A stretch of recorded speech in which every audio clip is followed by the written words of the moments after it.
evening, ladies and gentlemen, and welcome to Mistress Winter's Court. I am your humble hostess, Mistress Winter. I am really excited to be returning tonight to Ravenwood University for our 4th episode. Just a little bit of housekeeping before we begin, and I turn it over to our wonderful MC. Due to changes in Twitch's content guidelines, I have taken the measure to brand our content as having sexual themes. This is simply to let you know that there may be sexual discussions within the context of the story. I do not know what content is actually going to come out of this particular episode, so enter at your own peril. Otherwise, I will turn it over to our wonderful MC, Abby Marie Carter. Hello everyone, I am Abby Marie Carter and welcome back to Ravenwood. I'm very excited to be back. I have missed it. If you want to get in contact with me, I'm on Instagram at Abby_Marie_Carter. As for other things that I do, we will get into that later on in the stream. And yeah, that's me. I'm very excited to be your Mistress of Ceremonies for this evening. If you're new, thank you so much for joining us, and let us introduce our wonderful cast, starting with Juicy. Hi, I'm Juicy Garland, Boston area drag queen and super nerd. I'm excited to play tonight too. I will be playing our sweet muffin of a Wisconsin werewolf, Bobby Gunderson. Who we love so much. Thank you so much, Juicy. Stouffer, why don't you go next? I think you're I'm Stouffer, and I am playing Amity the Fae. You can find me on Mistress Winter's Discord. Other than that, I try to avoid sociality. Which is totally fair. Thank you so much for being here. Alex, over to you. Hi, everybody. My name is Alex. I'll be playing the ghost of our group tonight, Damon Fullerton. And you can find me in Mistress Winter's Court Discord. And I am also very excited to be back to Ravenwood. Awesome. Thank you so much for being here. And last but certainly not least, Emma. Hey everybody, it's Emma, your lovable TTRPG content creator and voice acting hopeful. I will be playing tonight the Infernal of the group, Mika Sherman, and I am also super excited to be back. It's been so long and I have missed this game. It makes me so happy that all of y'all are excited to be back. Yay. All right. Well, without further ado, we will get into this. Last episode, Amity had a meeting with Dr. Lila where she learned about the human ritual of coffee, and also was told the story of the Tale of the Banished One, a story about a Fae woman who became a consort for some demon noble and produced a child from that, and was then subsequently banished from the Fae realm. Yes, so that was an interesting story for Amity to hear. Amity then went over to Mika's dorm, and the two had a really touching moment of friendship together while they made drawings for their presentations on werewolves for the coming week. During that, Amity also invited everyone to the Corvus Cup for coffee Amity was buying before class the next day. As for Mika, she had a reconnection with Master Grimm where he apologized of sorts for scaring her so badly and tried really hard to make things right with her while also asking for his feathers back. As for Bobby, he and Jonathan, they had sex. They spent a lovely night together, skipped the party they were supposed to go into together. During their intimate moment, Bobby's mother called, and he chose to ignore her. They are now tied to one another, and it is also 11 days into the cycle, which means very soon the full moon will be upon us. As for Damon, he spent a quiet night, or what he thought would be a quiet night, in his dorm until he looked out the window and saw something at the edge of the forest, which he then discovered was the missing boy, Carter's body. It was mangled and broken, but without blood, and had these odd shadow spots that seemed to move. He also ended up remembering that there was a feather with this body. He went to his RA, Alan Fletcher, and took him to the site of where the body was, only to discover that the body was gone. The next morning, our monster students met at the Corvus Cup for coffee, and Damon ended up revealing what he had seen about the body, and everyone decided that they were going to skip their humanities class specifically, and go search for the body. Bobby used his enhanced werewolf senses to sniff out the body, which led them to a storage room directly off of Dr. Lila's office, where they discovered a hand. And that is where we pick up. So you are all in this enclosed space, dusty. Clearly, people sometimes come in and out, but most things seem to have stayed there for a while. You have gone to the back of the room, and you see around this corner of boxes, peeking out, a hand lying on the ground.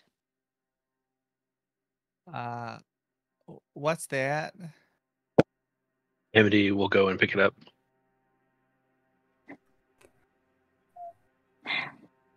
There is no movement from the body. However, I will say I would like to. Oh wait, the hand is attached?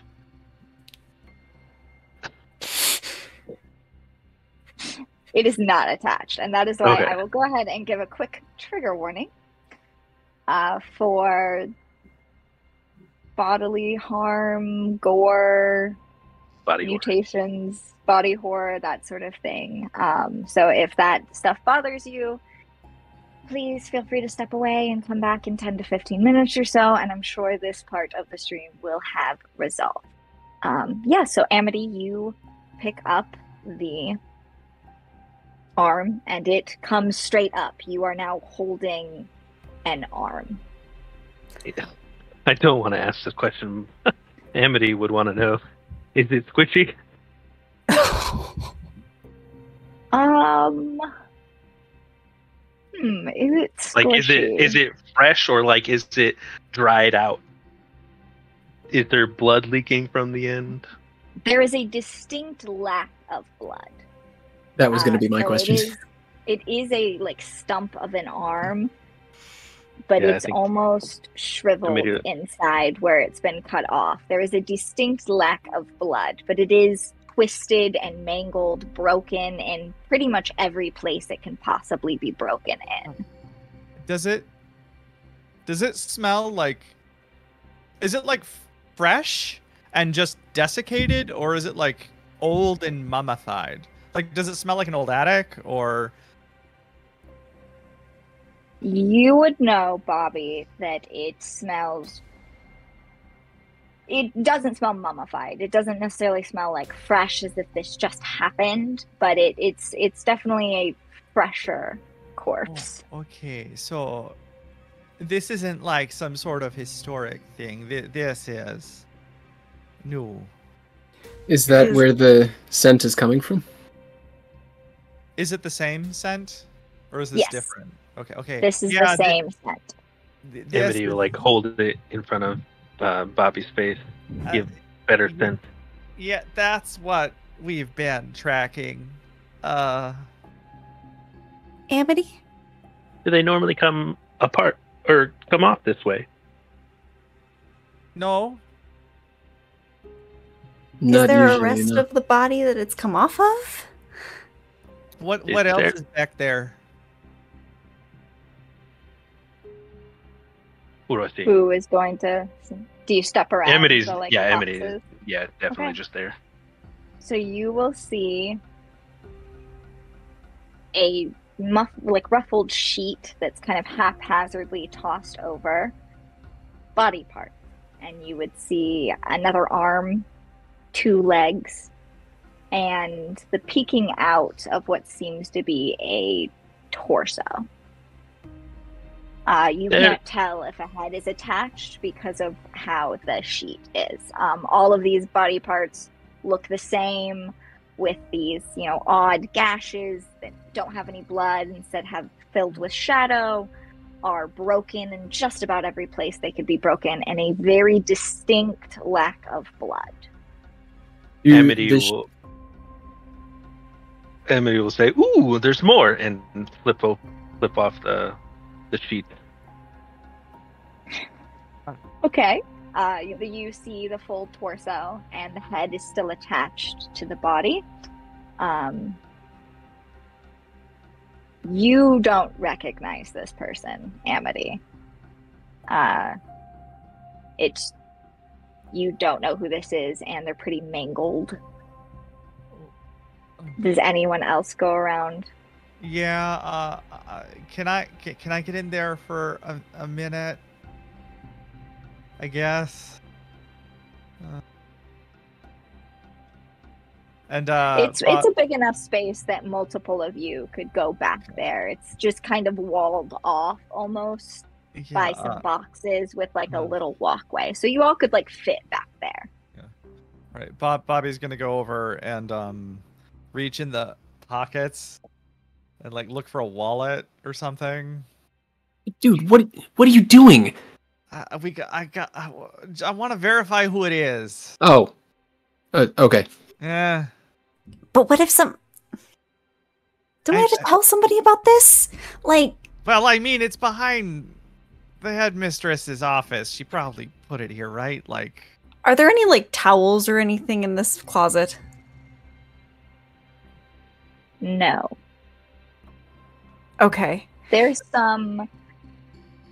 If you wanted to start opening up boxes, there might be something. And on a shelving unit that the limbs of the corpse are kind of in front of and stuff, there seems to be maybe folded up old curtains or something, but no towel. Okay. Mika, being the criminal justice major amongst everyone, would be thinking about the investigation that's going to come and would tear off a piece of the curtain and just hold it out to Bobby and just be like, if there's evidence that they need to collect, the last thing you want is your fingerprints on the wallet. Oh, yeah. Aren't there any gloves in here for the cleaning people? I didn't find any. Okay, fine. Here, give me that. Damon. Yes. Can you go invisible?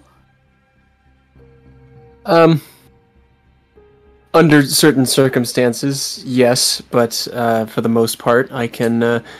I've been practicing flying and floating and moving through objects. Okay. So, can you go half through the wall and keep a lookout? sure, absolutely. Damon turns around and goes back Damon? to the entrance to the supply closet. I will tell you that when you do see the body, it is the body that you saw. It is Carter's body. Carter's body. Okay. And I did want to ask, do the shadows within the wounds call to mind the shadows that were following my roommate when I saw him leave the room? They do, actually. Oh, so we still see there are seem- shadows in the wounds still? Yes. They aren't Ooh. moving anymore, or, well, I don't think any of you touched them. No. But when Damon saw them, there seemed to be almost this unearthly moving to them. But there is still this kind of just, instead of blood or what should be in a wound for a person or even a vampire, as that's what the Carter was, there's just kind of this gaping black that it almost looks like an abyss. It looks as if you were to touch it, you would just keep going into this void. Alright, that's not normal and definitely not physics. Okay, that's magic then. Don't like that. Also, Bobby, you do not find a wallet. Oh, okay. You do, however, find a feather, a dark black feather that calls to mind a raven. Got a feather. Another one. Can I see that? Here. I don't need it. Thanks. Yeah. And she's gonna hold on to it and sort of examine it and keep a hold of it. Right. Is there anything else in this space that is of interest? Any other evidence we can find?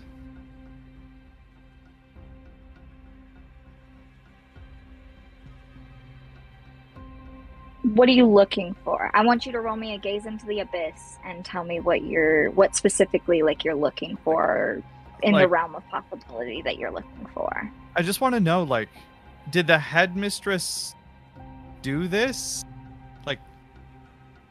Anything. We're real close to her office. So, did she do this? Did she put the body here? Is she trying to drive Damon crazy? What is going on? Anything, really. I guess, sure, let's gaze into the abyss. Why the hell not? Yep, go for it. Give me a roll. Right. And what do I add to gaze into the abyss? Dark. That's a 3 on my lap. And then 4. So that's 7 plus dark, which I don't, there it is. It's -1 because it's Bobby. So that's a 6. All right. So that was a failure. So mark experience. Mm-hmm. But as you're standing there, Bobby, trying to think through possibilities, try to get more information, the scent of this decay, of this corpse, that there starts to be this almost, you can't quite explain it. It feels almost otherworldly. Mm-hmm. Just these senses that are they become overwhelming and are almost choking you to the point where you can't really see anything else. You can't tell if there's anything else here. Okay, I'm kind of done here, guys. Are you guys done? I think I need to leave. Let me take one more look at it. Okay, you go ahead. I'm gonna go. And Ugh. Mika will take a look at the body. And her biggest concern here is this really Carter? She's thinking back to her conversation with Master Grimm, and she wants to see if there's any way with this broken body in front of her that she would be able to identify him positively. Have you been given a description of Carter? I believe we were by the RA, and then I don't know if I don't know if she would have seen anything from her sister being friends with the girlfriend, or... Okay. How close are you getting? You're getting right up in it, essentially? Yeah, she's gonna swallow down the urge to vomit and get closer. As you get closer, I would like you to roll me Keep Your Cool before we continue. And Bobby's gonna leave the room and at least go out into the All right. hallway. And Okay. probably send a couple texts. That's an 8, and Keep Your Cool is cold? Yes. Okay, 8 minus 1 is a 7. All right. So, if you go through with this, which I'm assuming you're going to, you probably are going to end up losing your lunch or breakfast or whatever you've eaten in the last however long. The coffee. Yes, the coffee is probably, you can feel it making its way back up. Okay. But you should have enough time to turn away, sort of thing. You're able to stifle it down enough to, as you get close, you're thinking back to the description that you've been given of Carter and his haircut, and his eyes are open. And they're this like vivid green, kind of unnatural green that is kind of one of Carter's, you know, it's what all the ladies love about him, essentially. And it's very clearly to you, can't be anyone else but Carter. Very quickly, you are about to vomit, though. Okay. Wow. And if you do not move away immediately, you will probably vomit on the body. At that point, she would turn away and search for a bucket, something, just to keep away from everyone else. I would say you'd be able to find something, a vase or a bucket, too. While Mika Yeah. is distracted with that, is the feather, like, was the feather in your hand, or did you, like, stuff it away somewhere? She was clutching it in her hand, yeah. Not surreptitiously, Amity would like to take the feather while Mika is dealing with all of that. Okay.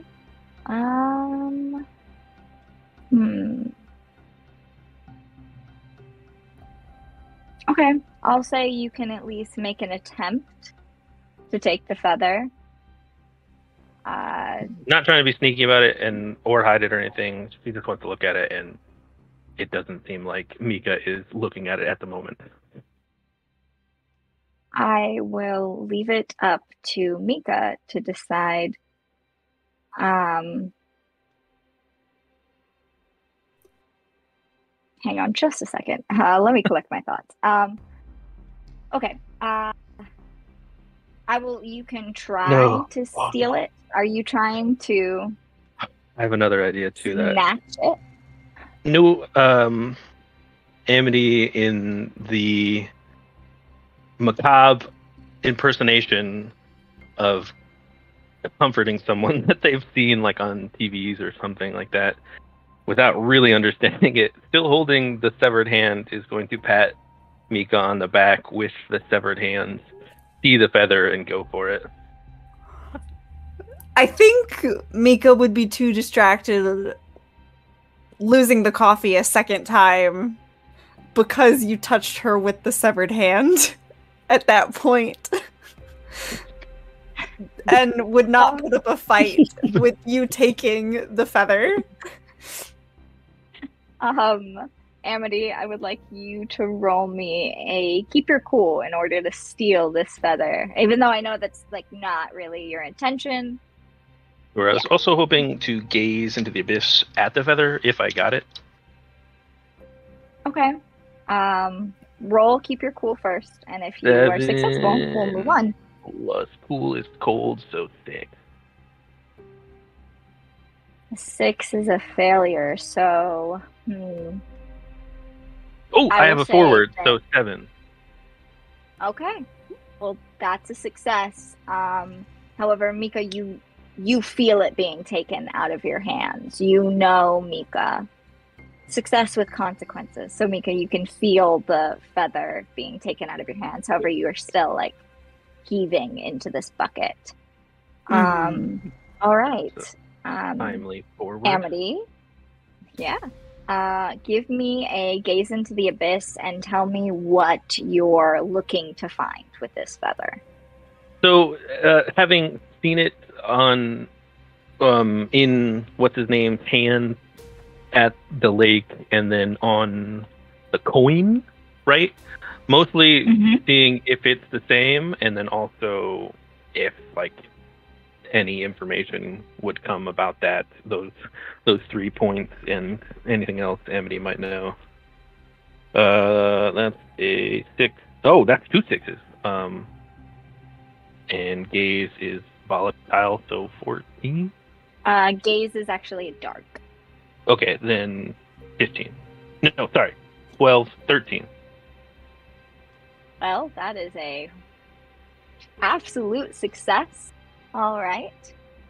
So staring at the feather, you immediately recognize it to be like almost identical to the one that you saw Professor Orpheus holding at the lake when you all saw the first body, and seems to be similar to the one on Professor Orpheus's coin.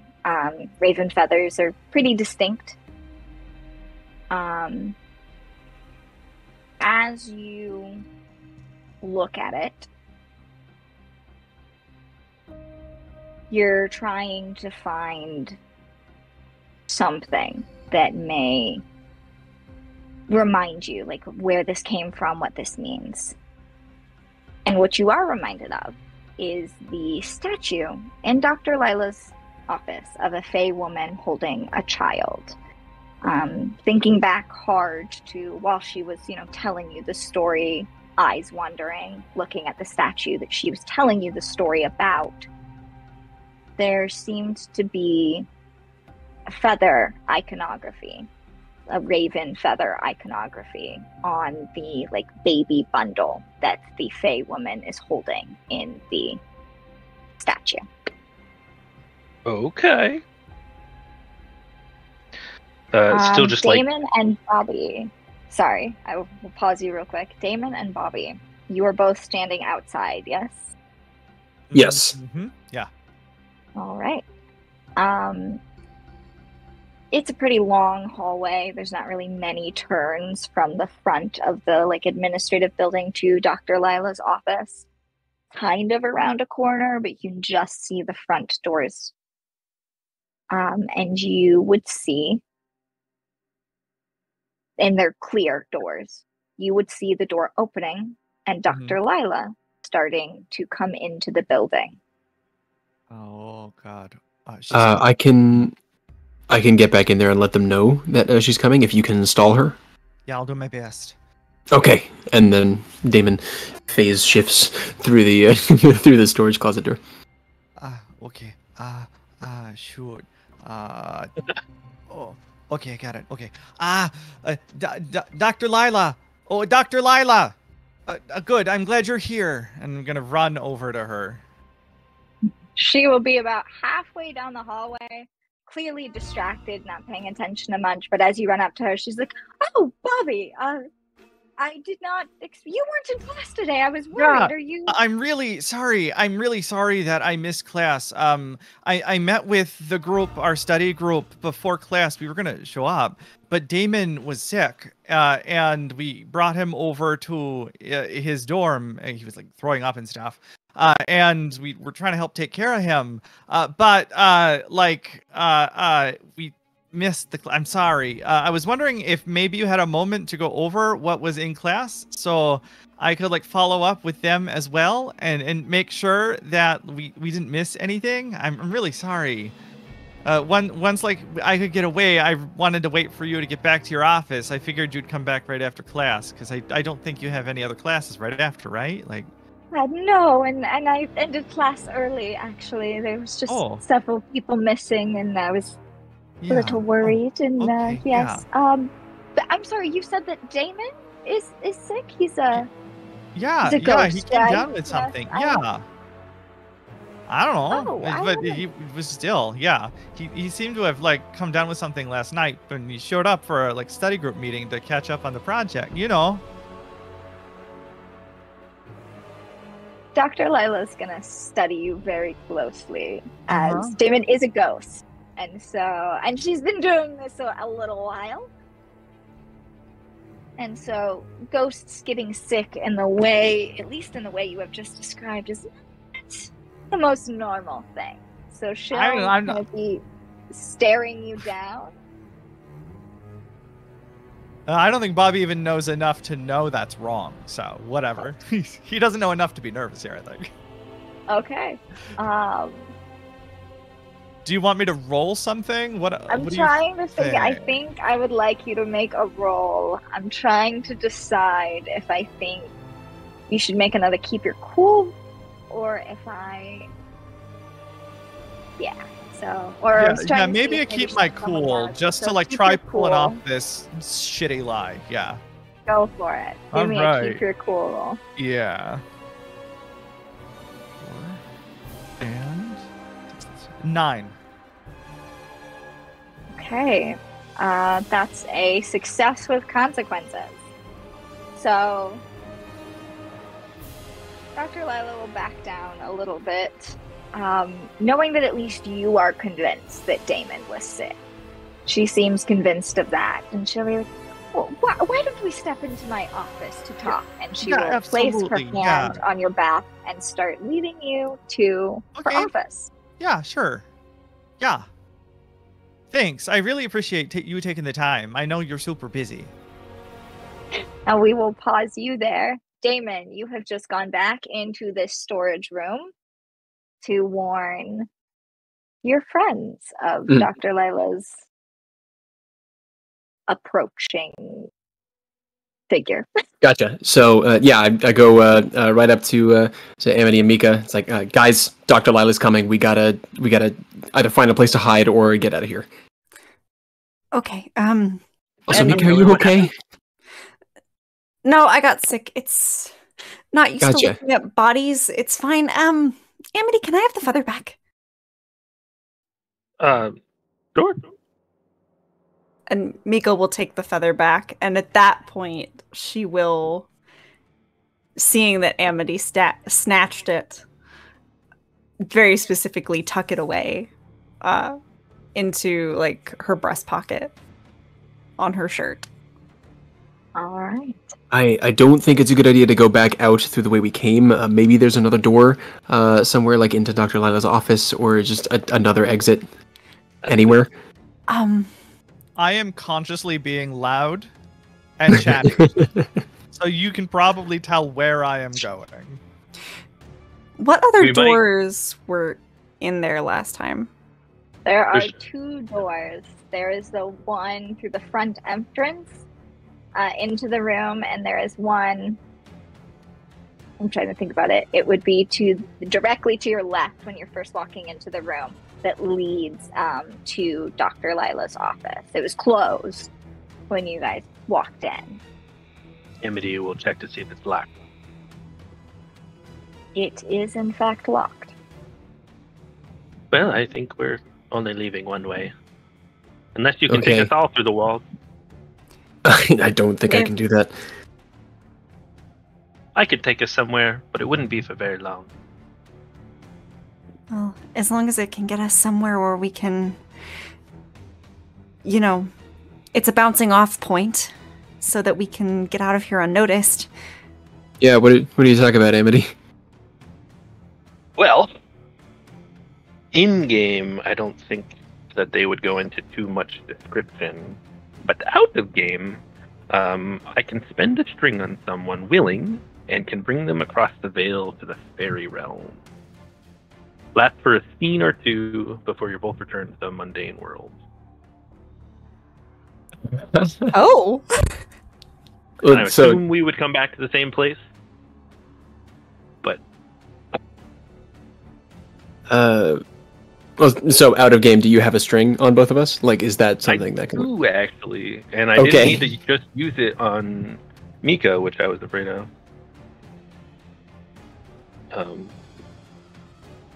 Oh no, I don't have one on Damon.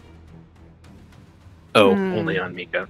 I can phase into a different part of the building. So if worst comes to worst, yeah. But anyway, in game, then Amity will say, "I can only take Mika," and she'll hold out her hand. One still holding the dead hand, and the other just like gesturing for Mika's hand. Amity, could you put that down?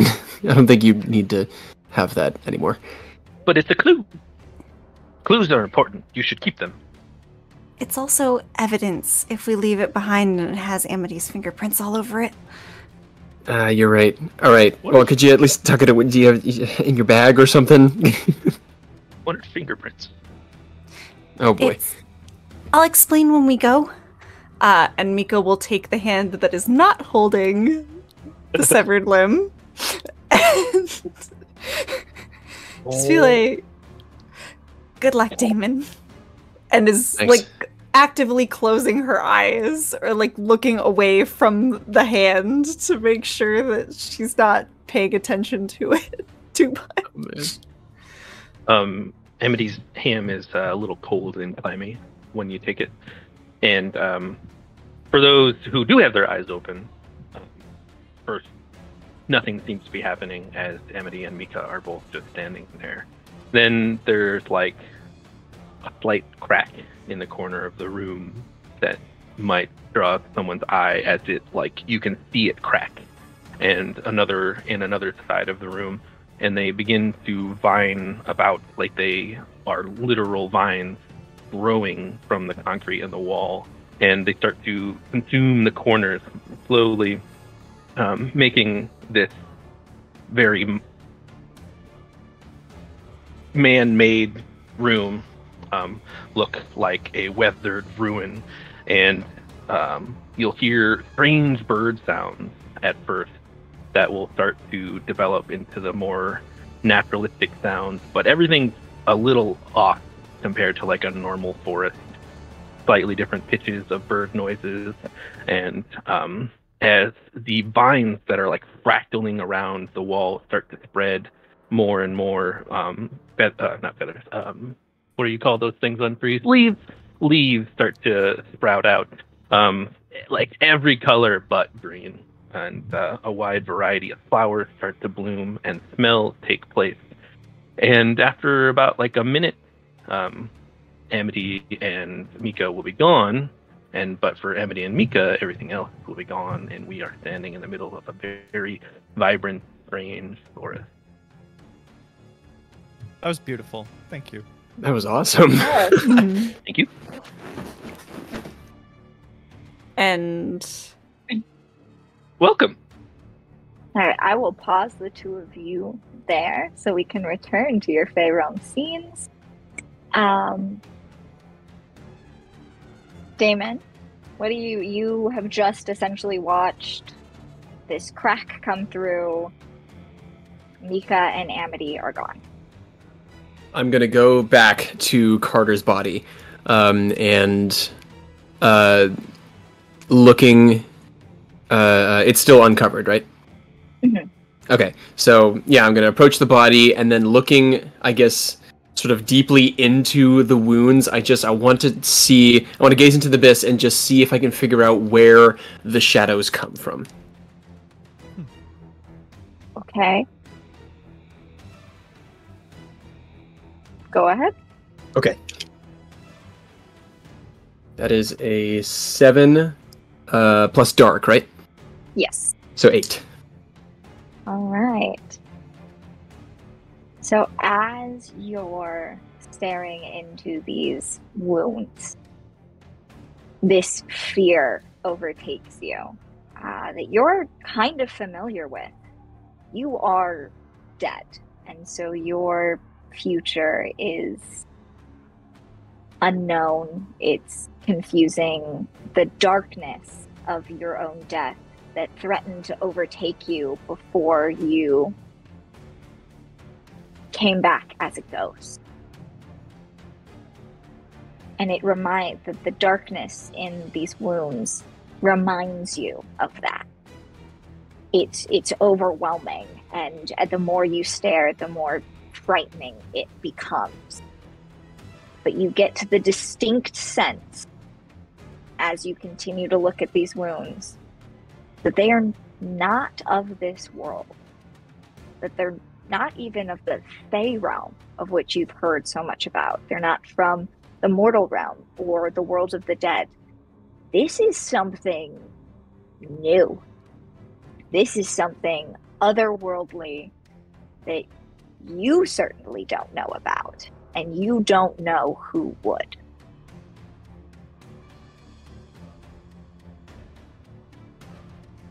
Okay. Frightening.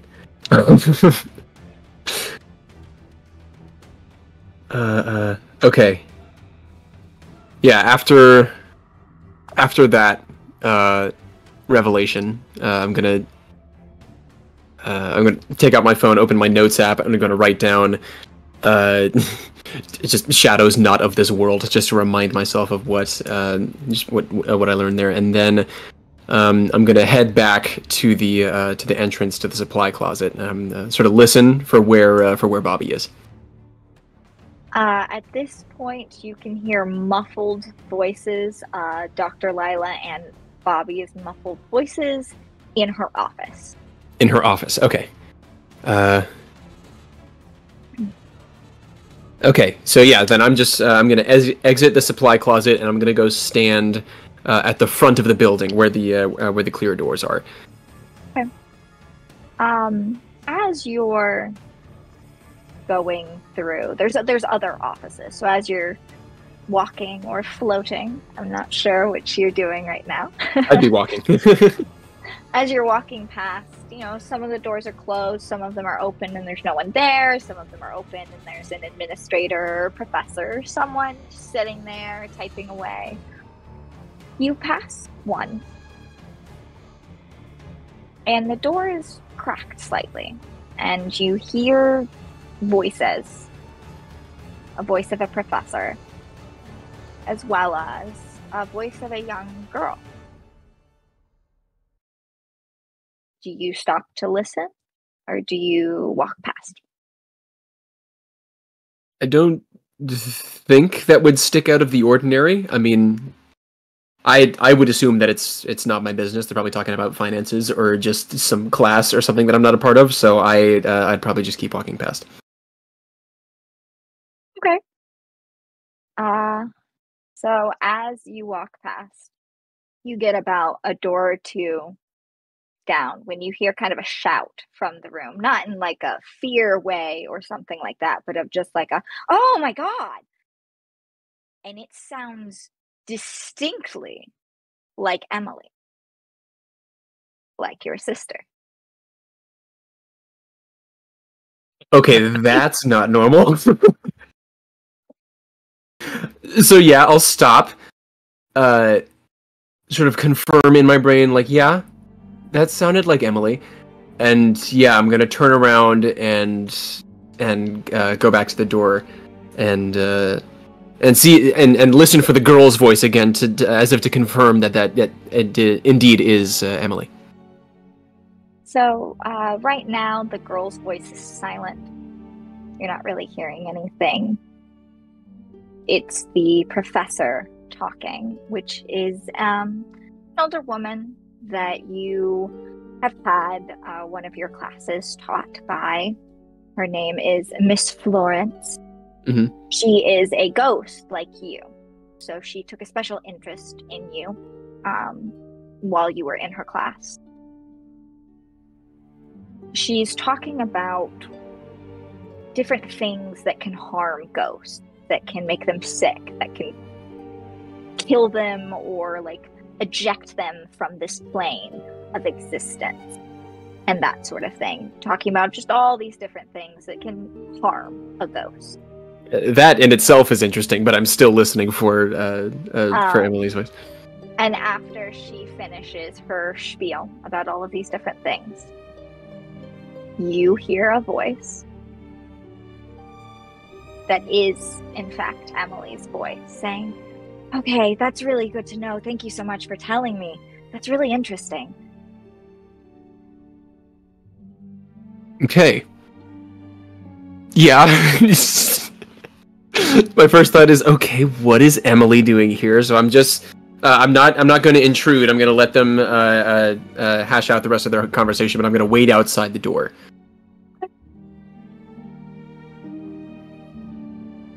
All right, I will leave you there waiting as this conversation continues. Bobby.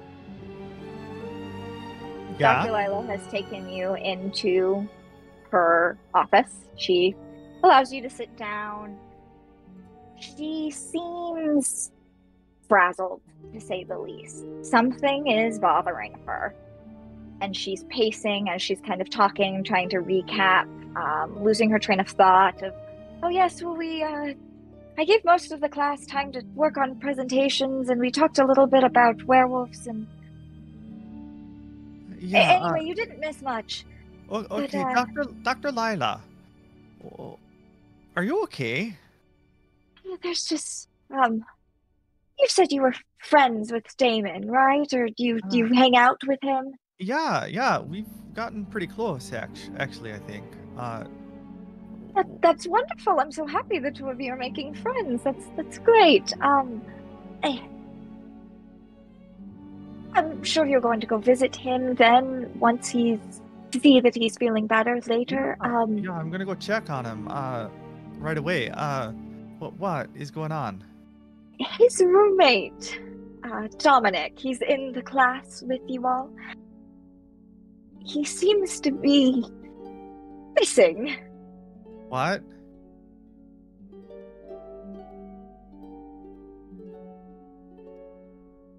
Let's keep that between you and I, except please let Damon know. But besides that, I don't want everyone freaking out. We don't know about the other boy. He probably just ran off or is having a... We don't know that he's missing. Really? Dr. Lila. Come on. I saw you in the woods. Come on now.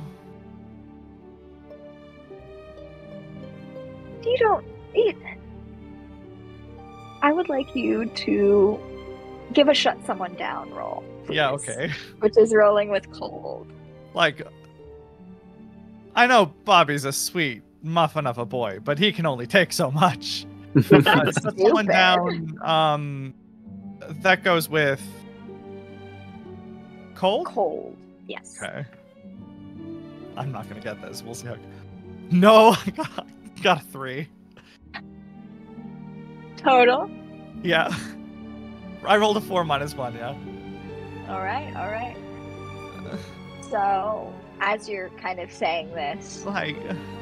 Dr. Lila kind of draws herself up to her full height, which she doesn't normally do. She kind of, not really usually hunched over, but she just moves so much, and all the scarves and flowy things makes her shorter. She draws herself up to her full height, and she's like, "Well, I will beg your pardon." I'm sorry. I'm sorry.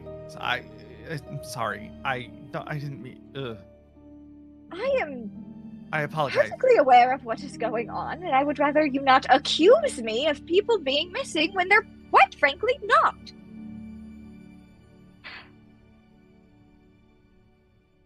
Well, I should go. I'm sorry. I apologize. No, I'm sorry. I didn't mean to freak out. And as she's talking, she has a jolt that goes through her all of a sudden. And her eyes turn to the storage room. And it's almost like she's staring, waiting for something to happen inside the storage room. And she is very concerned. She turns back to you and just, please just let your friend know that ask him if he's seen his roommate, please, and just go. Oh, okay. Before, question: was Jonathan in class today? Yes, I think I remember him being there. He was late, but he was there. Okay, thanks. Yeah, I'll go. I'll go. Okay, yeah. All right. So you leave the room, leaving Dr. Lila standing there, almost horrified by everything that is just happening. And something has happened. You'd be able to tell Bobby, by looking at her, something happened just then that isn't supposed to be able to happen. You don't know what it is, but it has severely concerned her. Yeah. As you leave the room, you see Damon standing in front of a door. Damon, as Bobby is walking up to you, the door opens and Emily walks out. Oh, Damon, Hi. Hey, Emily. How are things? Surprise! It's good to see you, Emily. And I reach out and I hug her. She'll hug you back. Damon? Oh, is this one of your little friends? Hi, I'm Emily. I'm his little sister. Yeah, hi. Can we go? Now? Like, right now? Damon is kind of like looking at Bobby, trying to see like, oh shit, like what's just happened. Let's it's go. like, now. Okay, yeah. Sorry, Emily. It's good to see you, but yeah, we got a blast. We gotta go. I can come with you. Yeah, sure. Come on, let's go. Yeah, sure. Hi, it's nice to meet you. Let's go. Let's walk and talk.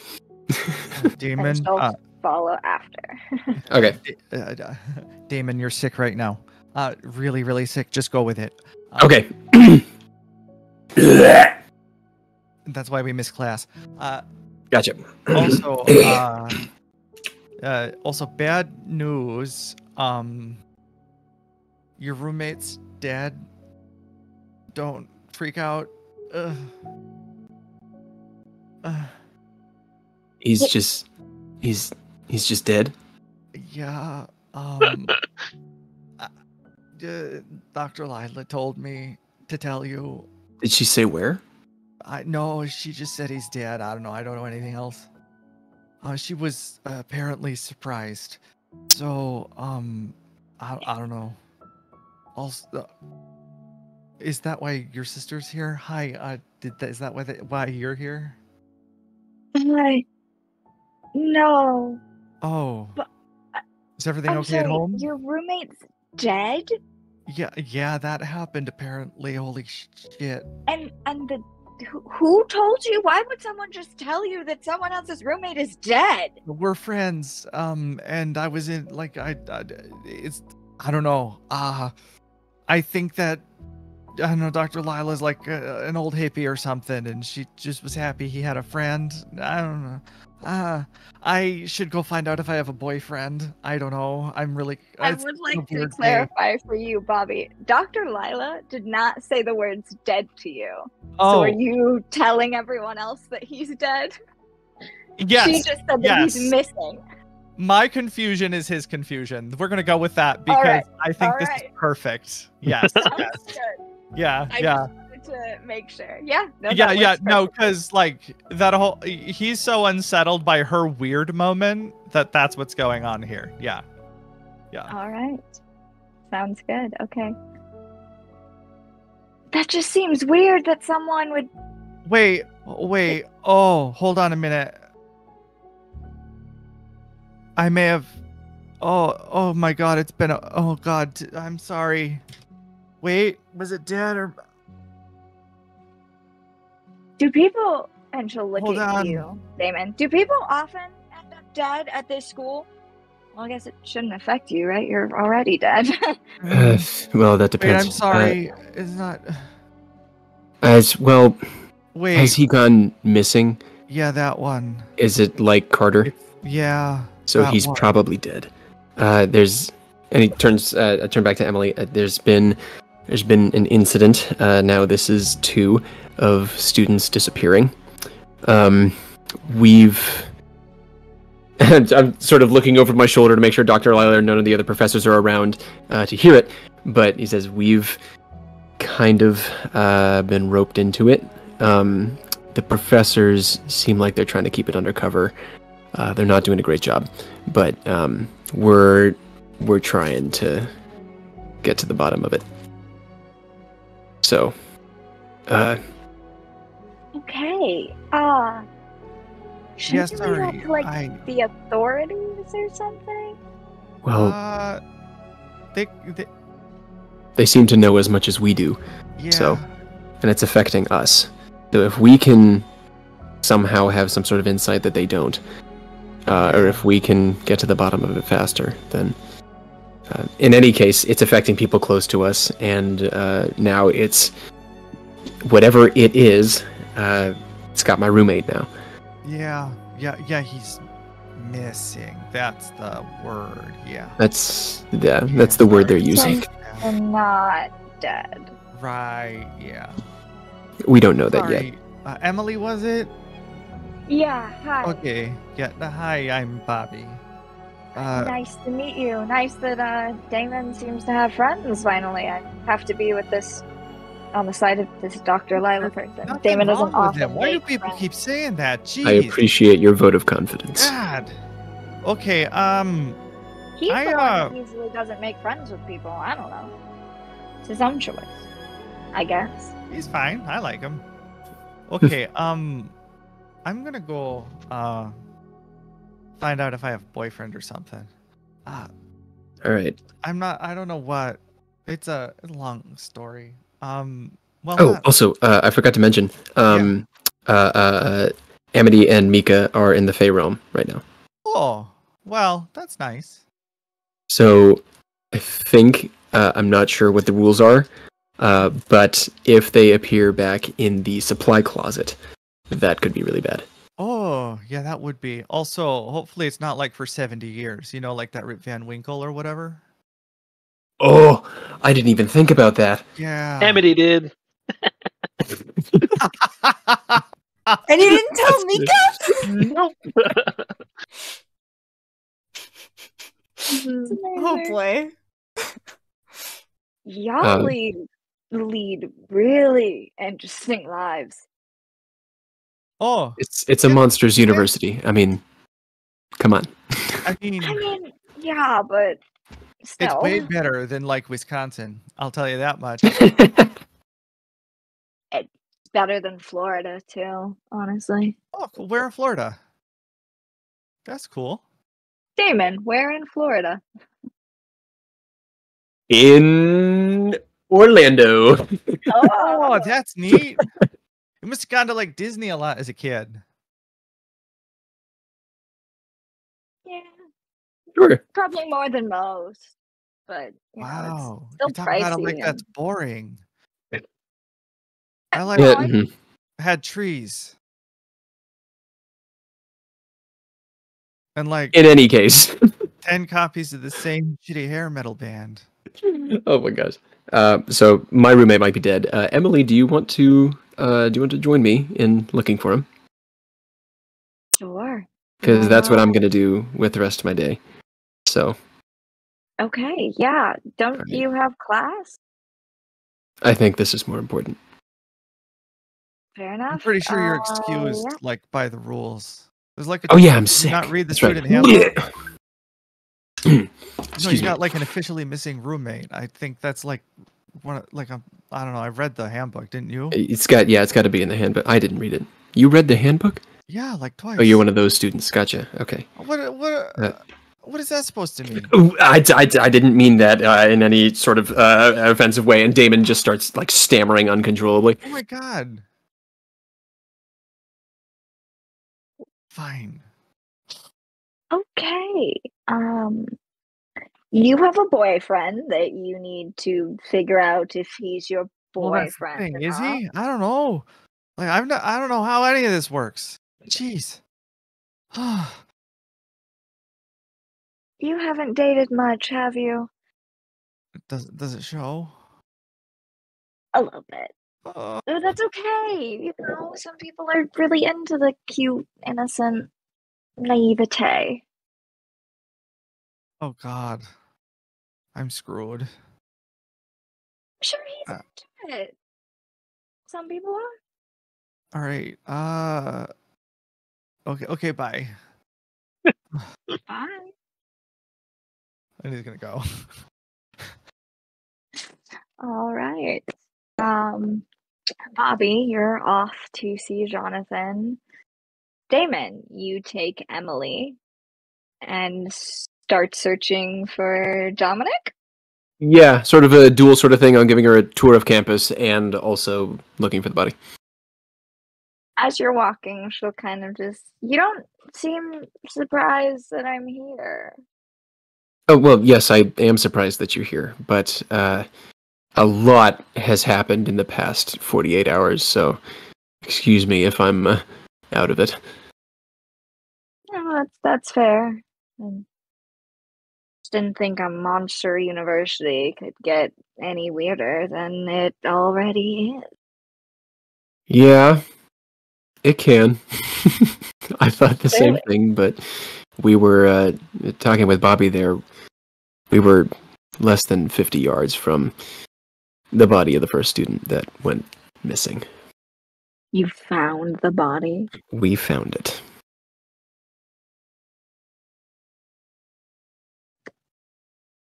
I guess it's normal, kind of normal for you, isn't it? You, like, probably saw your body and stuff. A little. This was different, though. He stops himself. Mine was natural. And the cases that are happening here are definitely not. I don't think being murdered is natural. Natural in, like, conventional methods, you know?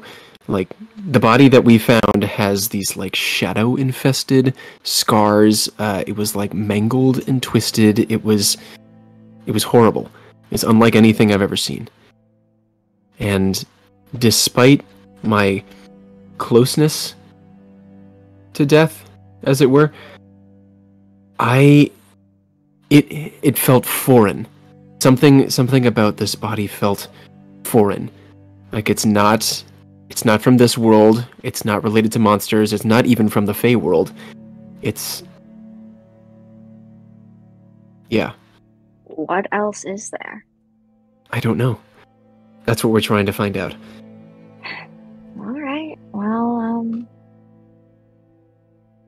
I guess let's try and find your roommate then, so he doesn't end up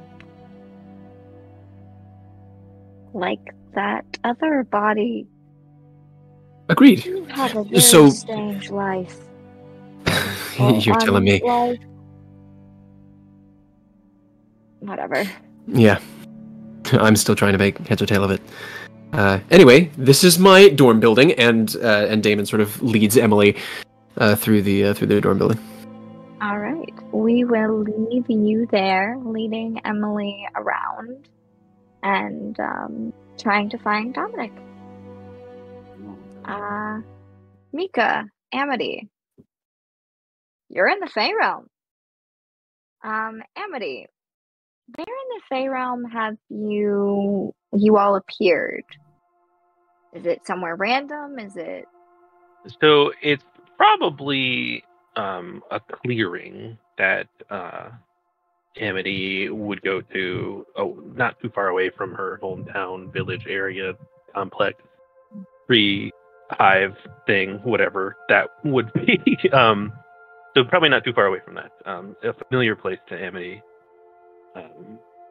who once they're both there, Amity will keep Mika's hand until she like pulls it away or not, and then she has like closed her eyes and it's just like seems to like almost be lighter. The edges of her body almost have like an etherealness. She seems way more relaxed than you've ever seen her here. Okay. Mika. And Sorry, I was go going to say, Mika would have opened her eyes once you said welcome, and would just be sort of taking in this strange, different place. She would have let go of their hand and would just be letting her eyes wander to the trees of the forest and the strange bird sounds, and feeling very out of place, especially since she doesn't really know too much about the Fae. I think like at this point she would have had some sort of like basic class, but would feel very out of her element. When you let go, Amity takes a deep breath, lets Carter's hand fall. The ground is soft and very like flush with different foliage, and as she breathes in, she kind of does a little hop and almost like a trampoline, gets like a little more height than you would expect, and she like does a twirl basically. And as she does, her like plain baggy jacket shirt and like worn jeans start to like like sway in turn with the rotation and start to like fall into like resplendent green breasts that goes down to about ankles, bare feet still, and still in the spin, her dark hair, which is mostly like a mop on top of her head, disheveled, starts to cascade down to halfway down her back. And then she lands basically in the exact same position she was before, and then opens her eyes and smiles at you. What do you think? It's beautiful. I mean, it seems very peaceful. What kind of birds are those? Birds? Well, the chirping noises. Those aren't birds. What are they? First thing I should tell you is to not accept anything from anyone. Got it. And then Amity will go and pick up the hand and start to walk off and say, come here. And will lead Mika to a tree and begin to climb it. And it's like a thick tree at first if you're looking up. So Amity kind of disappears into some of the leaves and branches and stuff. And Mika will look up after you and just watch as you vanish into the foliage. And her eyes will go a bit wide as she looks at the tree. And thick or not, she was definitely not the very athletic type. So seeing that you're just kind of shooting up this tree like it's no problem, she's still looking at the bark and trying to figure out where on earth she would put her hands to climb this thing, as she just kind of puts a hand on a branch and goes, Amity, am I supposed to get up there? Come on, it's safe up here. How am I supposed to get up there? Climb, silly. I don't know how to... And she'll try to pull herself up. And it will take her quite a bit of time to try and figure out how to get up this tree. Gravity seems like it has less a hold on you here. So it might be a little easier, at least not leaving you panting, climbing up. And it wouldn't take too long before you kind of lose sense of the clearing in the forest and are in like a strange new place. Almost similar to like a natural formed treehouse concept. And from there, it doesn't take you long. You don't climb very long. You're like blink and you're almost like more than 100 feet up in a strange place, and you can overlook the vast forest and strange horizon filled with mountains that don't really make sense, like curlicue peaks and strange colored clouds and like a perpetual sunset cascading through all the different clouds, making it look a lot like cotton candy. And it looks like there's a bit of like a makeshift hangout area with a little bit of a more or less a couch, that kind of thing. And Amity will see that she's setting down the hand on like a random branch, and she's just going to turn and watch you see how you react. And at first, the first thing Amity would see is, after Mika notices how high up she is, how tightly she's clutching the branches and keeping a hold of everything and not necessarily focusing on the beautiful scenery. But as soon as her eyes kind of look up and see you and then see this vast overlook of the surrounding forest and the beautiful sky, her jaw would just kind of drop and she would take it in, letting herself release her hold on the branch for just a little bit, as she would still be very careful to keep her balance as she's walking over towards you, not really being used to being this high up in the trees. And even though gravity doesn't necessarily have a hold, she still worries that it won't catch her if she falls. And she would just look at them and say, this is where you grew up? Well, this is more like a hideaway. And she'll like point off to like a random place in the forest, which has like no visible difference for you. It's just, that's my home. Oh. It's beautiful. What made you want to leave this? She will stare into your eyes for a moment and eventually just kind of shrug and look away shyly. Okay. And Mika will kind of look at Amity strangely, but also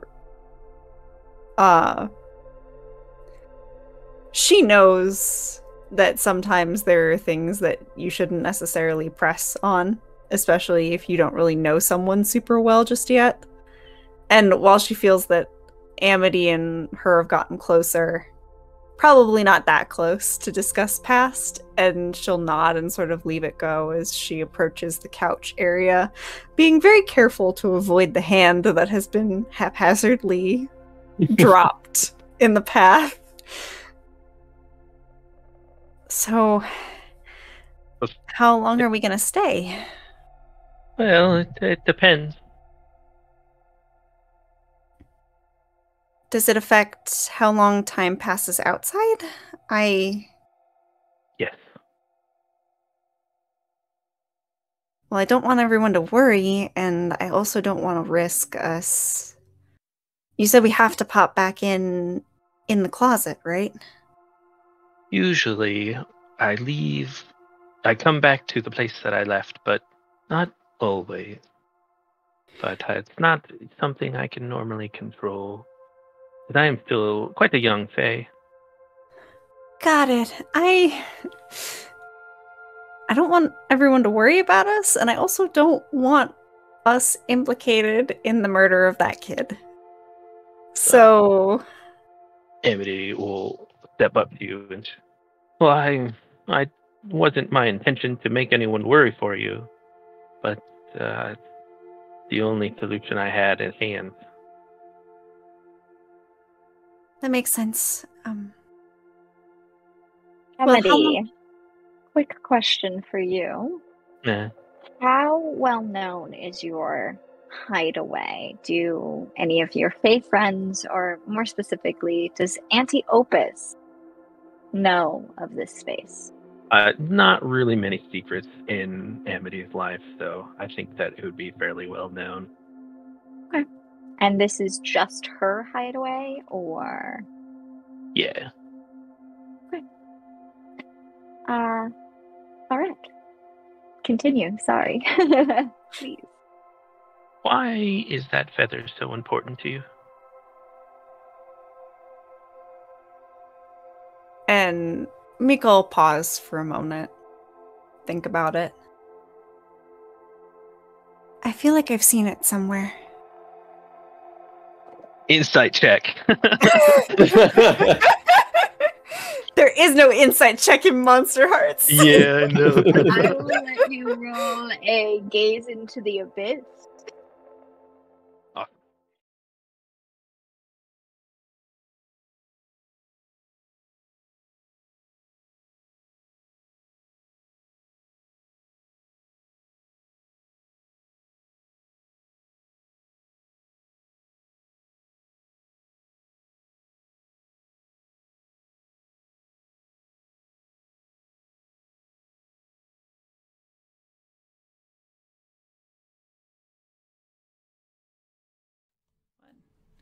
And welcome back, students.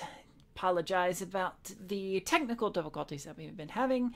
Unfortunately, Alex had to bail out, but we are excited. Been abducted by aliens. Or whatever strange thing is haunting and hunting within Ravenwood University. I will turn it back over to our amazing Mistress of Ceremonies, Abby Marie Carter. Hi, everyone, and welcome back. All right. We will jump back over to Amity and Mika. So y'all are in the Fae realm and have just rolled for the equivalent of what we're calling an insight check. Mika, you rolled a 6 for Keep Your Cool. Yep. All right. And Amity, you rolled a 9 for Gaze into the Abyss. Yep. All right. And so what specifically are you looking for? Are you looking to see if she's lying? Are you looking to see what the real reason is? Or Mostly like lying or holding back. okay. Because, yeah, mostly like, I think I've seen it somewhere. It seems like, I guess Emily's trying to figure out if that's a lie or All right. an obfuscation. So as you look at Mika, you focus in on her. And these feelings wash over you that are confusing and intense. And they seem to have these darkness to them, this strange happenings of fire and shadow and things like that as you try to look and figure out what exactly it is. It's frightening to you.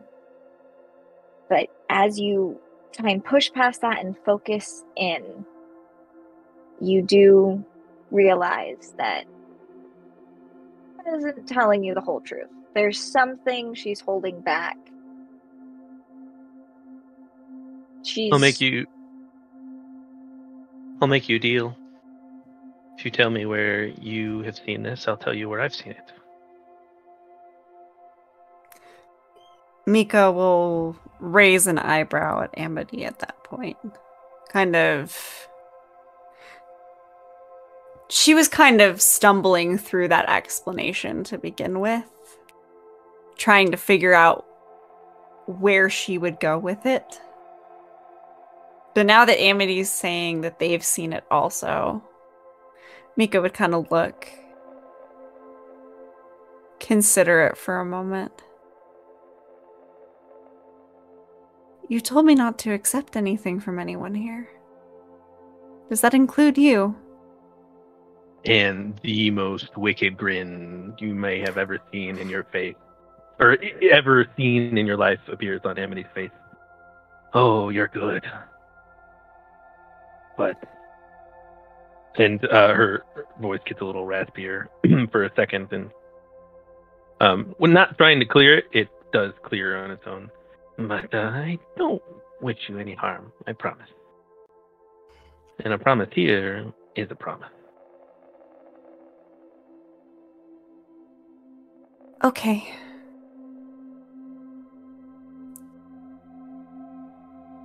And Mika hesitates for just a moment. Because she's already screwed up and told someone else about Master Grimm. And what she's thinking is the way that she would describe him in this situation is not exactly the way that he would want to be described. As far as her bringing him possible further worship. But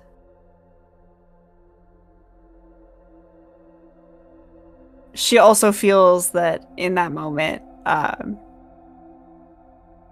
he would want to know if someone else knew of him. And she'll look at Amity and say, "Deal."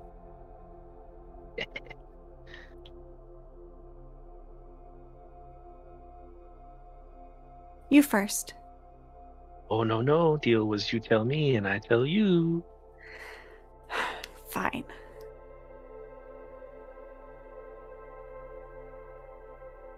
I did a lot of reading in the library last year. And I came across someone.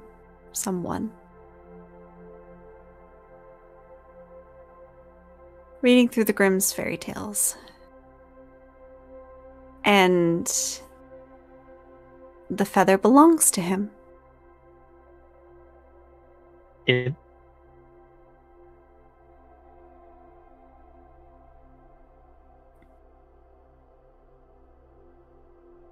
I don't know his true name. I call him Master Grimm. Master. I assume that Amity would not know that name.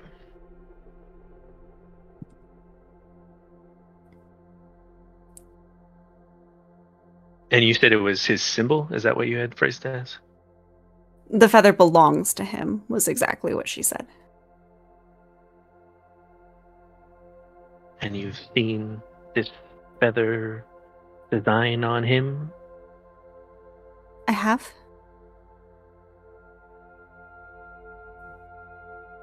I have seen it 3 places. It may have been the same feather at the lake, but I did not get a good look at it. Saw once more the depiction of a feather on a coin. And Amity hesitates for a second. That Professor Orpheus had. And again, in a bust in Dr. Lila's office.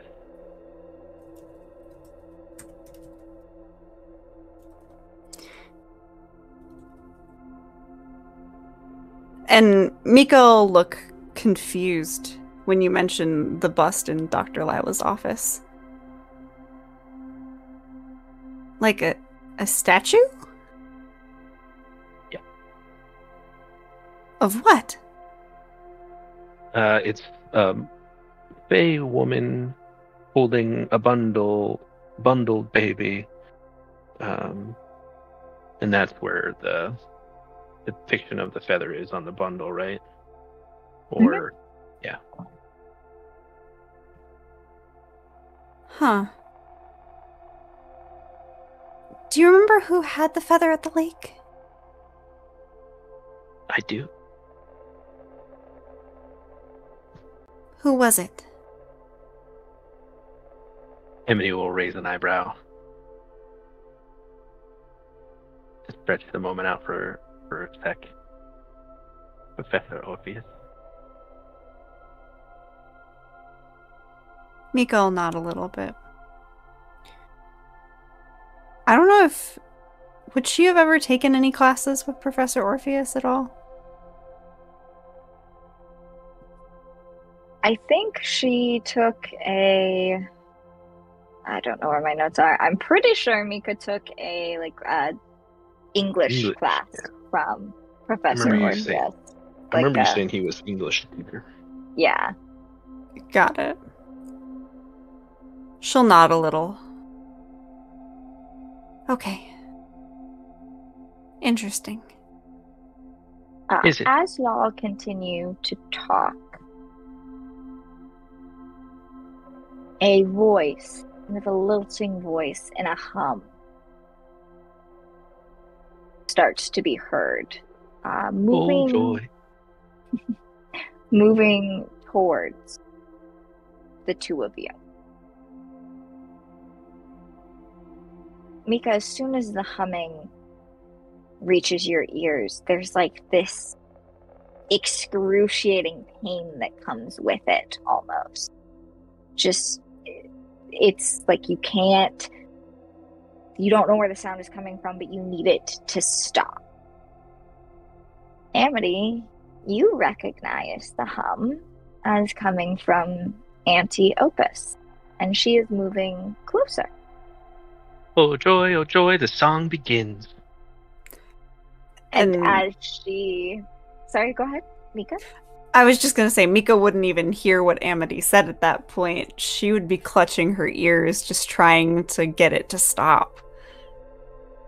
Mika, you continue in this fashion through the trees, almost floating like a Fae woman. She's very kind of bigger woman, very jolly, kind of happy sort of woman, has her hair kind of tied in like a top knot, keep it out of her face. She's just humming to herself, and she stops when she sees you, Amity. And as soon as she stops humming, the pain goes away, Mika. And she would Amity. just... I didn't expect you to come home so soon. Neither did I. It is wonderful to see you. Of course, it's wonderful again to be with you. She'll approach you and go to give you a hug, Amity. Amity will like meet her halfway, doing like a couple of pirouettes on the path. Aunty Opus will wrap you in a big hug, very motherly like, as this is the woman who raised you and raised all your friends and such. Her eyes will land on Mika and just, you brought a friend. Well, perhaps. And I'll flip back over to Mika and say, I've promised her a moment of safety. This is Mika, another fellow student from my school. You are mortal. Yes. Well, welcome to the Fae realm. As she talks, she has this deeper melodic voice. She's not singing, but she almost has this song to her voice. It doesn't bother you like her humming did.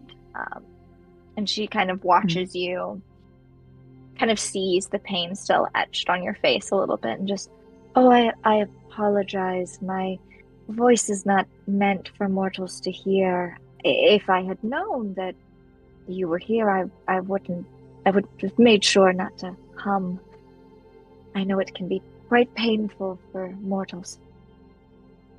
Really? Okay. I'll It's just look like at- the young Fae. It can be painful to mortals as well. Interesting.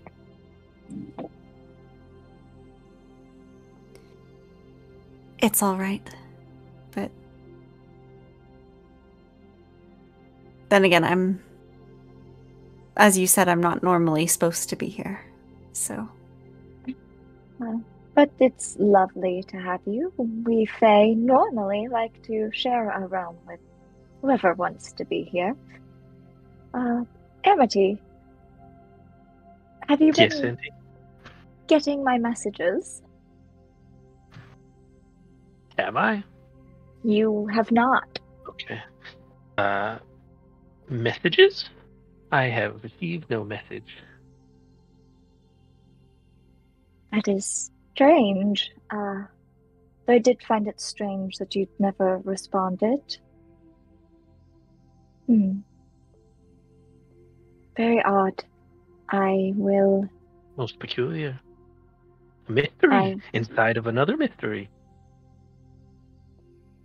We Another are mystery. on a case. I have a clue. She dances over to the hand and holds it up triumphantly. Mika will As you pointedly do. look away from the hand. As you do,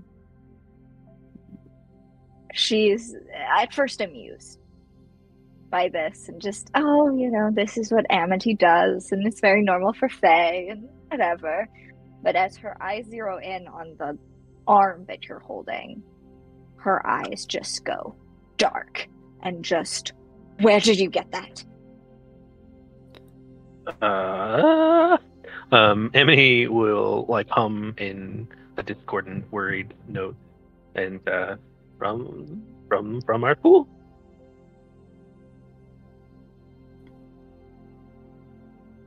Opus will reach out to take the arm from you, but she doesn't want to hold it. Amity will put it behind her back. What are you doing? What are you doing? I need to... My dear, there are things at play that I'm afraid you don't understand. And if this... Indeed. If this is happening at your school, something is very wrong. Well, I suppose we shall have to make some sort of deal then. Uncharacteristically, Opus will say, this is not the time for deals. If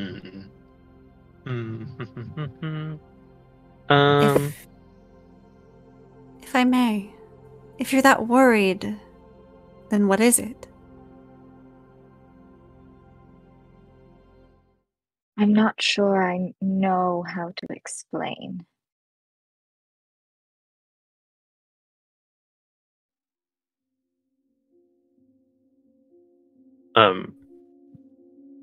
If Aunty Opus is denying deals, I think that would freak Amity out a little bit. Should I do a keep your cool? Yeah, go for it. Oh boy. 3 minus 1. 2. Okay. Uh-oh. Yeah, she just Mark thrusts experience. Oh yeah. She thrusts the hand forward and is like pale, even more so. Opus will take the hand, the arm from you, and just...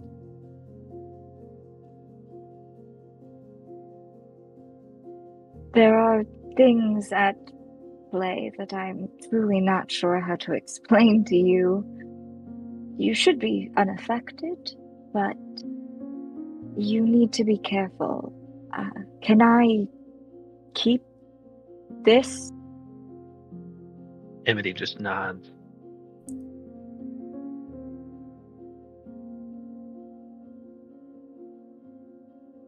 What is the name of the person that runs your school again?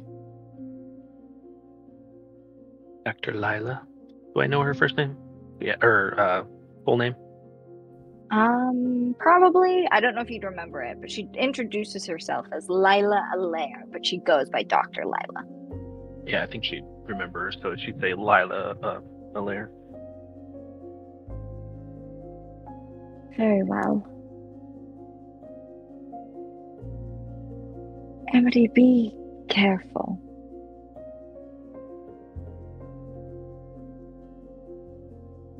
And she'll look over at you, Mika, and and you as well. Mika will nod. She wants to... As she's looking over the face of this Fae woman, if it's to the point where even she can't explain what's going on, can Mika gaze into the abyss a little bit to see if she can glean from her reactions? Just like, she's looking for how serious the situation is, especially if this Fae who raised Amity is concerned. You can definitely give it a try. Roll me a gaze into the abyss. Alrighty. Well, the dice decided that that was apparently not that important. So that's a 3 and a 1. So 4 plus dark is +1, so that's 5. So that's a failure. Mark experience. And there's my advancement for next session, ladies and ladies and gentlemen. Very exciting. So, yeah, as you look at her, she has kind of schooled her face in a way as to try and not reveal anything. There is a sense of when she's talking, you would have known. There's this sense of she knows what's going on. She just doesn't think you two should know. And it really is difficult to explain. So but in terms of anything else, you can't glean something besides what she's already given you. She will, however, kind of snap her fingers, and some fluttering of leaves and Fae magic will come about and kind of take the arm and make it disappear. Amity, you are used to this sort of thing. It is Aunty Opus's normal Fae magic. She kind of sends things along to her dwelling so that she can deal with it later. It's if you or another Fae child had something that, you were getting a punishment or something like that, or it needed to be taken away, she often did this. So you're very used to this. Mika, you would be sort of used to this thing. You come from a family of witches, so sometimes they make things disappear, but not in this way. There's something distinctly Fae about it. Opus will take a breath and just, while you are here, and she'll kind of get this slight grin as she looks at you, Mika, and just, can I interest you in some food? I'm alright, but thank you. She'll look over to you, Amity, and just, smart girl, that one. How long are you staying? How long? We have class. Okay, well.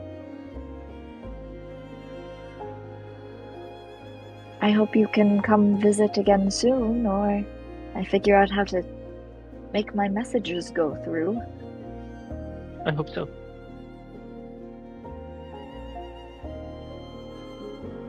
Are you leaving now? Soon? When? No, yes. Amity is thinking. Opus will notice and once again walk up to you and bring you into a hug to just kind of calm you down and whisper things that she did as a child. She'll look over to Mika for just a second, just cover your ears, and she'll hum a soft melody into your ear, Amity, one that she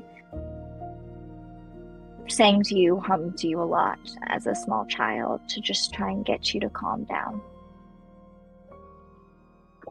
before letting you go and allowing you to take your leave.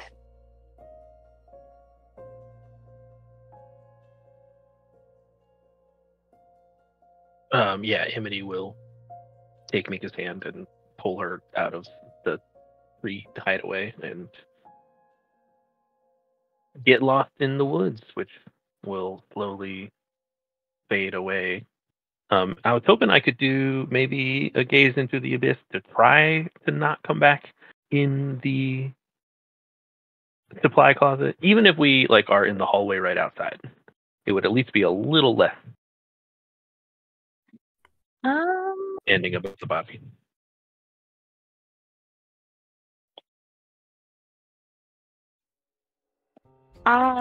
You can roll a gaze into the abyss to see where you end up and potentially be able to see where you'll end up and potentially be able to change it. Nope, 5. 5 plus 1? No. Forget. Yeah, 5 plus 1 for 6.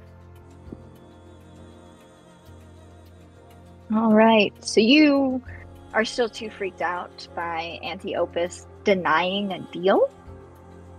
That's never happened before. It's honestly the way you and Opus usually talk, by, making fun little deals with each other and such. So it's very strange and concerning, and yeah, you're just too freaked out to be able to tell where you'll end up exactly. But as you start to return to the mortal realm, you will fade out on that scene and fade in on Bobby. You said you were going to find Jonathan, or? Yeah. So when he got out of the broom closet with corpse, he sent off a text just apologizing to Jonathan for just running out, and saying that he missed class. He missed class because Damon had gotten sick. Because he was processing how he was gonna figure out how to make excuses both to Dr. Lila anyways and to Jonathan for why he had to run out and why he wasn't in class, because otherwise it was weird. So that's why it just sort of came out when Dr. Lila showed up later. And then he wants to talk to Jonathan because he doesn't know what to make of what's going on now after the night prior. That's a whole lot for him to sort of think about, and despite having seen a corpse this morning, there's a lot going on in his head, so he just wants to talk it out. And I think he would have invited Jonathan over to the Corvus Cup because that's a new neutral place, so it's better than being in his own room or Jonathan's room, which would be weird. So yeah. All right. Jonathan sends you back a text after your first apology, just kind of it's cool.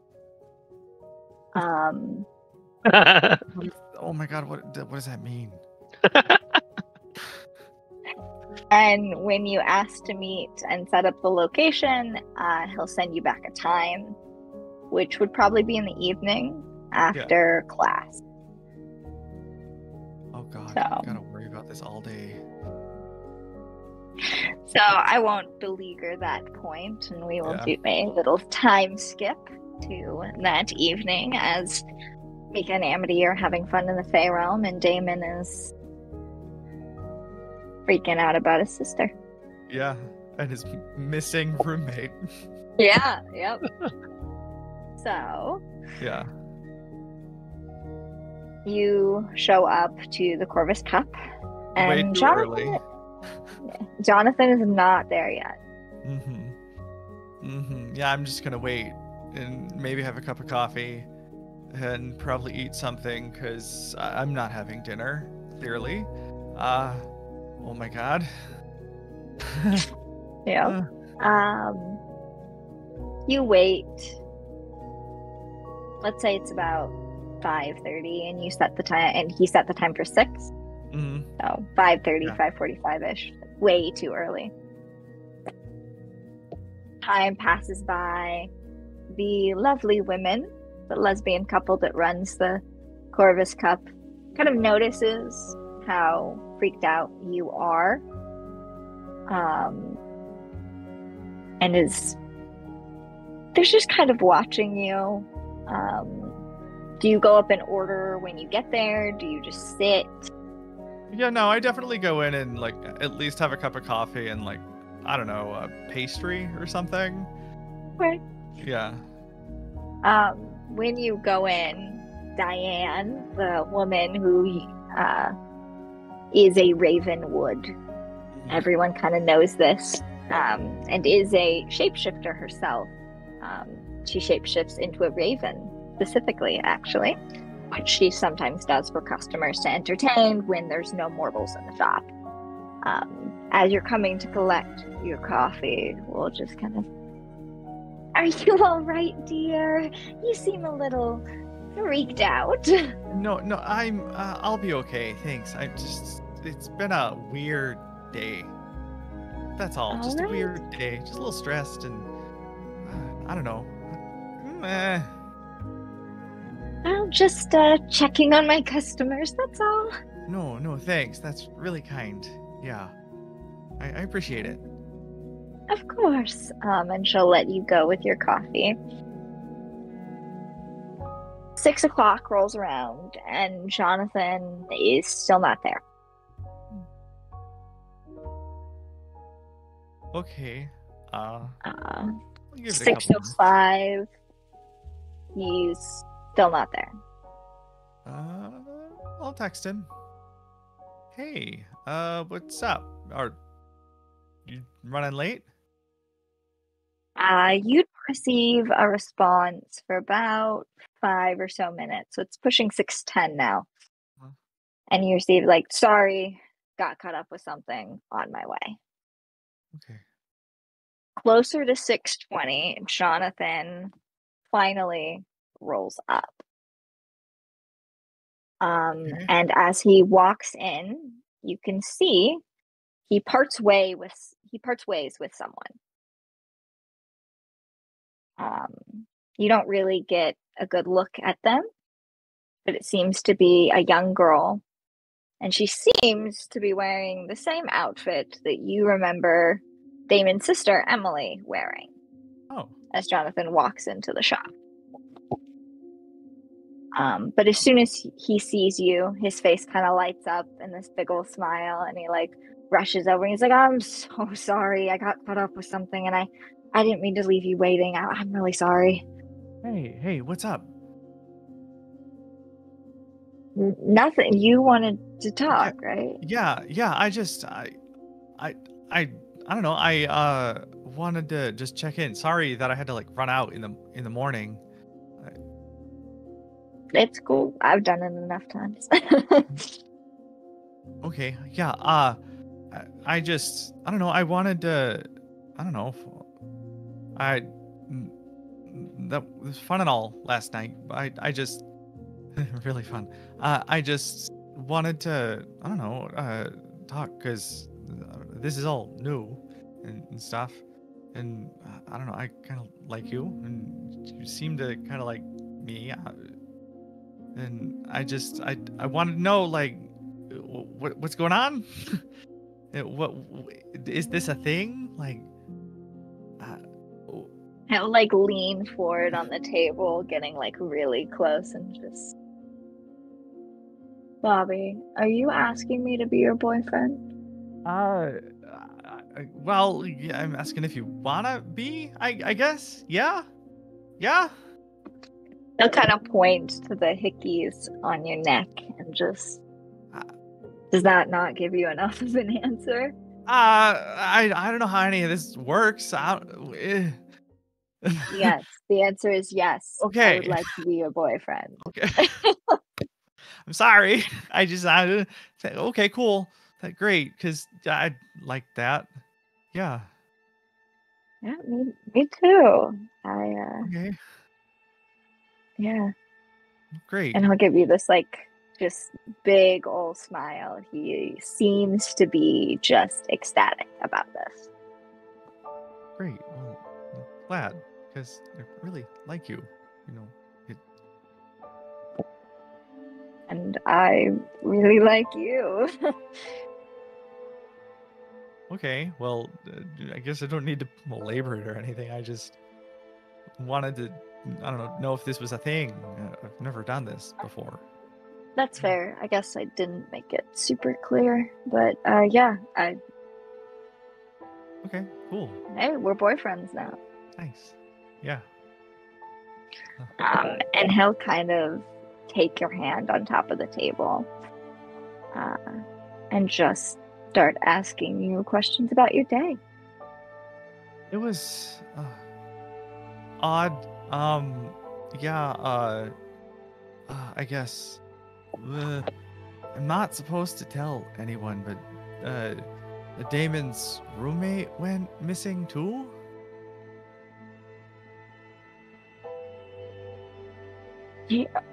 Oh, Yeah. what? That's like the second one? Yeah, or something. And then, like, who was that you were walking with, by the way? Oh, just some girl. I ran into her and we started chatting while I was walking over here. Because I met Damon's sister. She kind of looked like Damon's sister. That's all. I mean, I guess maybe she could have been. I don't know. Did you get her name? Emily. Yeah, that's Damon's sister's name. Oh, I here. guess she's just exploring town or something. I Yeah, don't small know. world. Yeah, he wasn't Yeah. feeling good this morning. That's why we missed class, because we met up in the study group, and then, yeah. Right. Yeah, and then, like, I ran into Dr. Lila and followed up with her about class. Did we miss anything, by the way? Not really. She seemed really freaked out and just kind of rambled on about werewolves for a minute. Yeah. Was supposed to talk about how they can, integrate into, society sort of thing, and then she just trailed off and ended up dismissing us early. Okay, yeah, she was kind of a mess. Because I ran into her too and tried to get information out of her, and it didn't really. Yeah, she was. Yeah, that's how I found out about Damon's roommate going missing, and yeah. Sounds like you have had an eventful day. Yeah, a bit. Yeah. And as that happens, both of your phones kind of ping with a text message from the university saying that classes are canceled the next day. Oh. That's probably about Damon's roommate. Probably, but I'm not gonna be upset about not having to go to class. Yeah, I guess we don't really need to go to bed early, do we? No, I guess not. I mean, you want to hang out again? I have my dorm to myself if you want to head there. I mean, I'm okay with that. He will quickly get up, offer you his hand, Mm-hmm. and if you take it, he will very quickly lead you out of the coffee shop and up to his dorm. Yeah, and as I stand up, I'm just gonna lean in and whisper in his ear, you didn't mind the biting, did ya? He'll laugh and just not at all. Good, because I'm gonna go a little harder this time if you don't mind. And can I turn him on? Yes, go ahead. Roll to turn Good. him on. Good, roll good, roll good.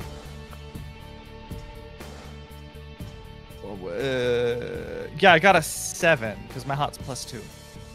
Okay.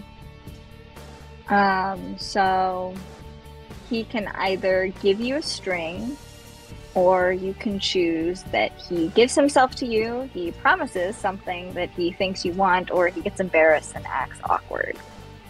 He promises me something he thinks I want. All right. He'll kind of lean in and just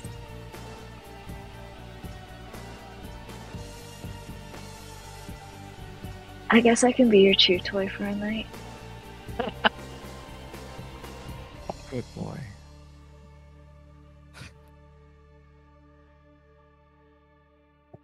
And 12. he will visibly, like, a shiver will go up his spine, and he will walk quickly to his dorm with you.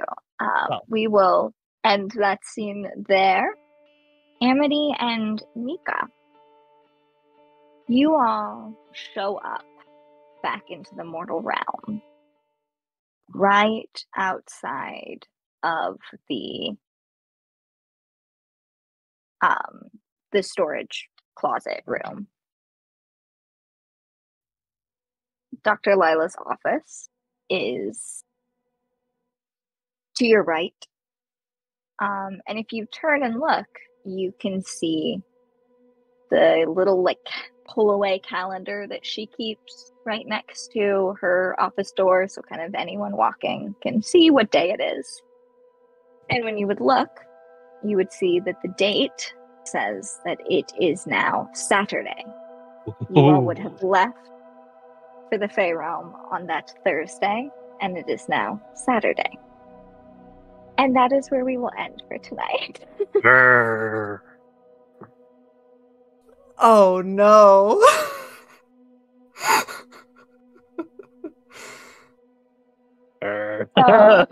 Yes. We will do probably some backtracking a little bit to allow Bobby and Damon to go through their days before we pick up with Mika and Amity showing back up on that Saturday. Thank you so much, everyone who stuck around and dealt with all the technical issues and things like that. We really appreciate your support. I have been... Well, I'll let my cast go first. You know what? I will get the spotlight off of me. I will let my cast go first. Emma, why don't you start? Yes, thank you all so much for watching. I'm Emma, a TTRPG content creator with Tabletop Tailspinners Network, and a voice acting hopeful. You can find all of our socials at Tabletop Tailspinners. We're on Facebook, Instagram, TikTok, and you can find us and our podcasts there. Amazing. Yes, definitely check out the Tabletop Tailspinners Network. They have some great stuff and new stuff coming soon too, which is very exciting. Yes, thank you so much, Emma. Stouffer.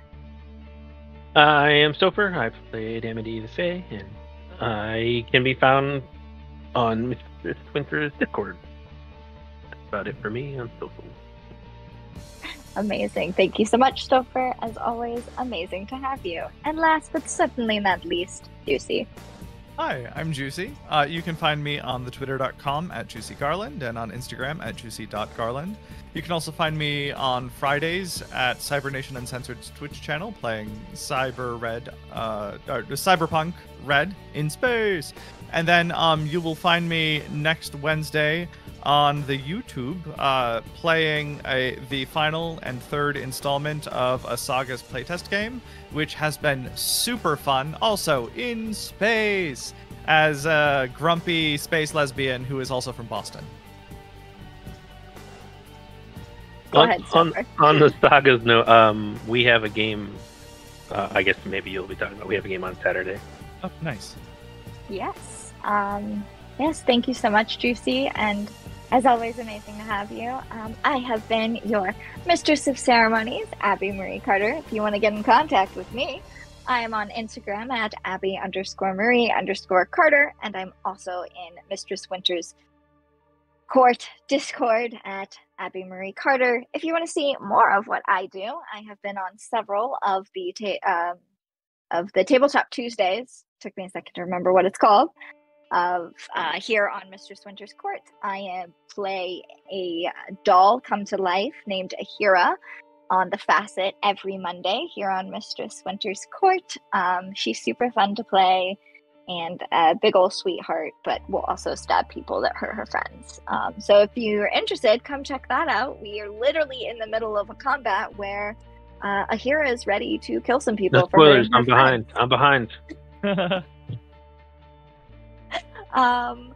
I was also on a Monster Hearts podcast over on Heroes and Hooligans called Graffitied Hearts, where I played Alice the Mortal. If you would like to check that out, just go to YouTube, Heroes and Hooligans, search up Graffitied Hearts, and those should all be there. And Stouffer and I will be on the OKSDM channel on Saturday to play our first installment of a Saga's playtest called Grimm, where I think we're both going to be playing Rice. It's a grim fantasy steampunk Victorian England with only non-human characters, so it should be very exciting. As for Ravenwood, please come back in 2 weeks on, can I remember the date? July 27th. Had to look at my calendar for the next installment of Ravenwood. It will be at the same time. We're going to keep this time for the next couple of sessions due to one of our players having a conflict. But yes, thank you so much. Thank you, Mistress Winter, for hosting and producing and running all the tech. It means a lot. Thank you so much. Yes. Yes, absolutely. It's been my absolute pleasure. I love running tech for this show because I get to sit back and I get to enjoy it and watch all the shenanigans and just enjoy this story that you all are creating. It's just fantastic, especially when I have backstage knowledge and I'm like, oh, this is gonna be fun. Yes, thank you all for watching. Really appreciate your continued support for this channel. We do have the Facet every Monday, in which I am the GM. It's a Pathfinder 2nd edition campaign that we've been running for... we haven't reached a year yet, have we? No, we started in December, but it's been okay, so about 6 months. Yeah. Yeah, 6 months. It's been a while. Yeah, it's been a while, and it's been fantastic. Every week is just awesome. Yes, we have Ravenwood coming back on the 27th, so that'll be very exciting.